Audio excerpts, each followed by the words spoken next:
Hey, what is up, YouTube? It's MattLarson10. As we all know, 2011 is coming to an end, so it is that time where we make our top 5 Xbox games.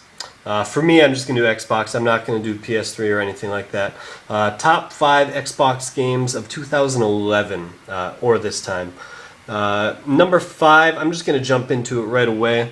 By the way, that is some tasty Beck's beer that I'm drinking right there. Number 5, as we all can see, is Madden NFL 12. Everyone might have a little bit of question about that, why I'm going with that.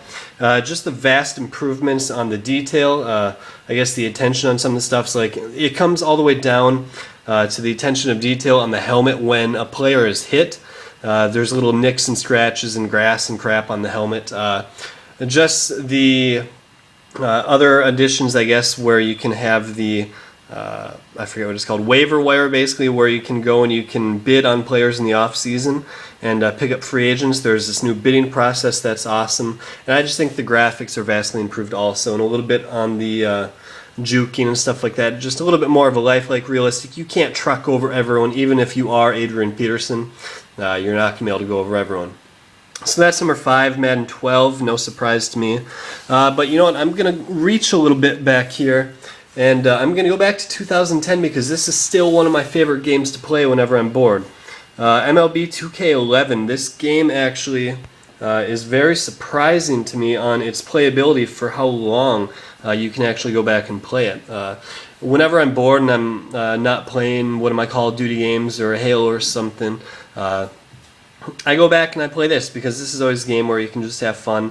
The detail in this game is awesome. There are a couple glitches on it, as you have probably seen in my $1 million game glitch that I have posted on YouTube. It's pretty sweet. Just check it out in my other videos. But yeah, that is that. The detail, again, just on how you can start out in the farm league, build your way all the way up to the majors. Yeah, they have that in other games, but not to this amount of detail and stuff. I think I like certain games like the Madden franchise and the MLB franchise just because of the different details that they put in for each year.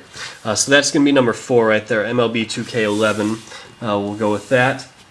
And I'm reaching back a little bit farther too. I mentioned Halo, and I really liked the last installment of Halo Reach. That game really had me interested. The campaign was awesome, a little bit too short for my liking. But online the maps were pretty decent, and they didn't really switch much up, which is good because that's what Halo is known for. I don't want these weird, just exotic weapons and stuff that they could just bust out at any time. I really like that they stayed true to the game.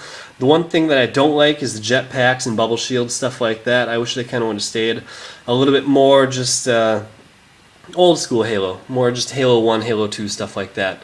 So Halo Reach is number 3 on my list. Keep that right there.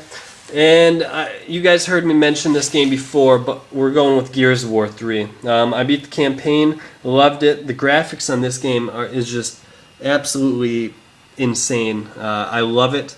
The campaign was great, great storyline to it, good ending to it also. Really kept me interested the whole time during it. And just overall, the online game, I think they kind of evened out a little bit more. The past Gears games were pretty hard to play unless you were really, really good at it. I think it kind of made it a little lopsided for the top tier people, but I think they evened that out for this installment of Gears of War 3. So that's number 2 on my list. And number 1, I don't think this really should be a surprise to any of you guys, but we are going with Modern Warfare 3. This game is sick. Everyone knows it's sick. This is by far the top game of the year. I don't care what anybody else says. Modern Warfare 3 just exceeded all my expectations with the campaign being just insanely detailed. You just really can't beat good quality games like that. It was a little shorter than I would have liked, but you know what? That's good because it meant that I was actually interested in the game. I haven't beat everything on it yet. I haven't beat Spec Ops, so that's definitely something I'm going to be looking into. I've played quite a bit, but I need my multiplayer Spec Ops to be beat also.